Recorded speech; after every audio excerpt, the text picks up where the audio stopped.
Today I'll show you a super easy way on how to make a time-lapse video. There are many ways, but I like to keep things super simple, so I'll share my personal workflow with you. If you have a different one, I'm always willing to learn. I would love to hear your approach, so just let me know in the comments, alright? So first thing, let's talk about equipment.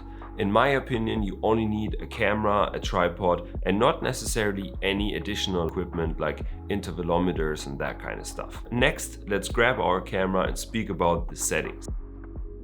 In most of the scenarios with changing light conditions, let's say sunsets, I like to select aperture priority with auto ISO. That way your camera is choosing the shutter speed and ISO on your behalf, so you're shooting almost automatic mode but still maintain a fixed aperture, which is super important.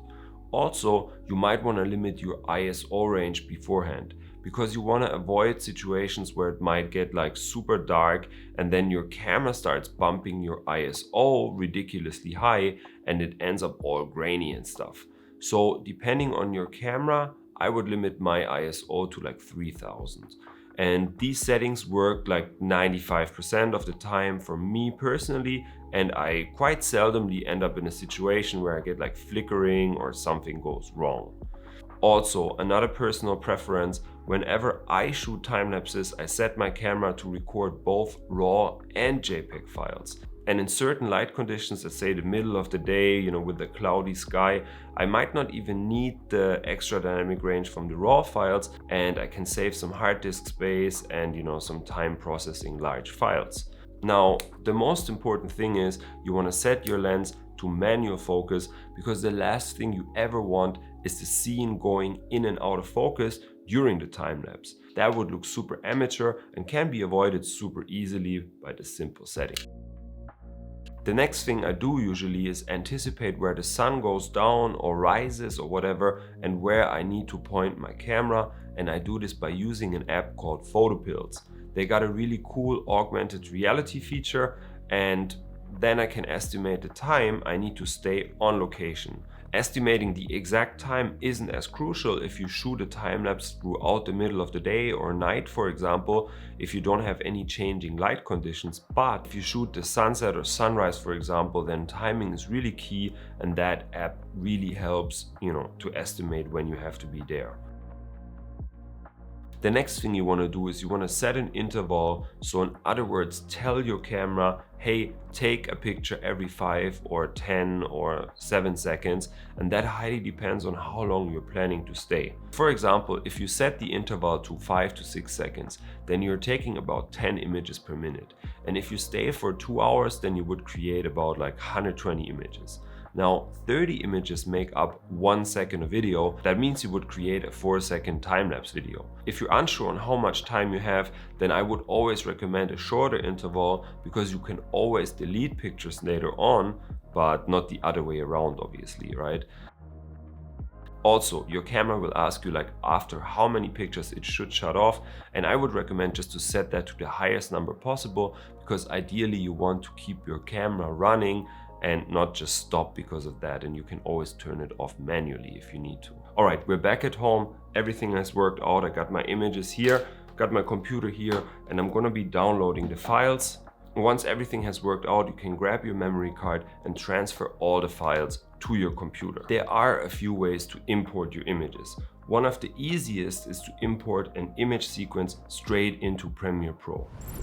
So I open up Premiere and I go to File and Import, and then I browse through the folder with the images, and then I have to select the first image of the sequence, and on the bottom of that little window here I have to ensure that I select image sequence and tick that box right here.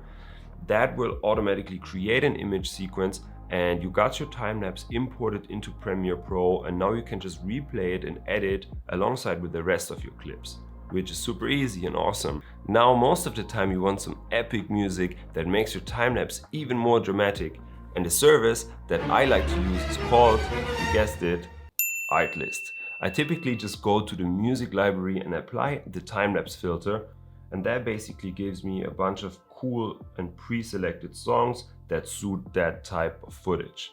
Now, I just usually download a few candidates until I found a suitable song, I obviously just sped that process up for the sake of the tutorial, but let's replay the finished result, the time-lapse with the music, alright?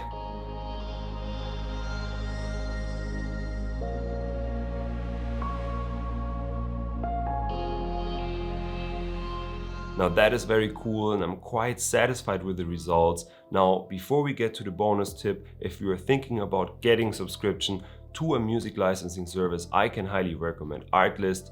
They got one of the cheapest plans out there, so if you just want to use it for social media like YouTube, Instagram, TikTok or whatnot, it just costs $9.99 per month. And if you want to use it for client work, then it's only about $16, which is also extremely affordable. And once again, thanks to the awesome team at Artlist for supporting me and my channel and also sending me this awesome hat, alright?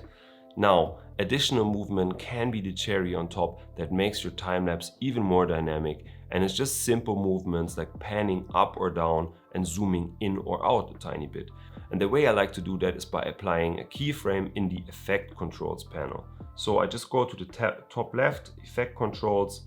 Now here you see where it says Motion. So if I want to change the scale, just click on that, and then I move the marker to the beginning of the clip and hit that little keyframe button right here. Next, I move to the end of the time-lapse clip and hit that keyframe button again. And I just have to increase the scale a tiny bit, which gives my time-lapse the feeling of zooming in. And the same principle goes for the position. So all I have to do is just keyframe the vertical value so it moves up or down. So I keep the normal value here, move to the end of the clip, and then just increase that value. And all of a sudden you got the clip panning up. And that is it for today. I got a ton more videos planned, so I hope to see you on the next ones. Give it a big thumbs up if you found this useful. Make sure you check out Artlist and have an outstanding day.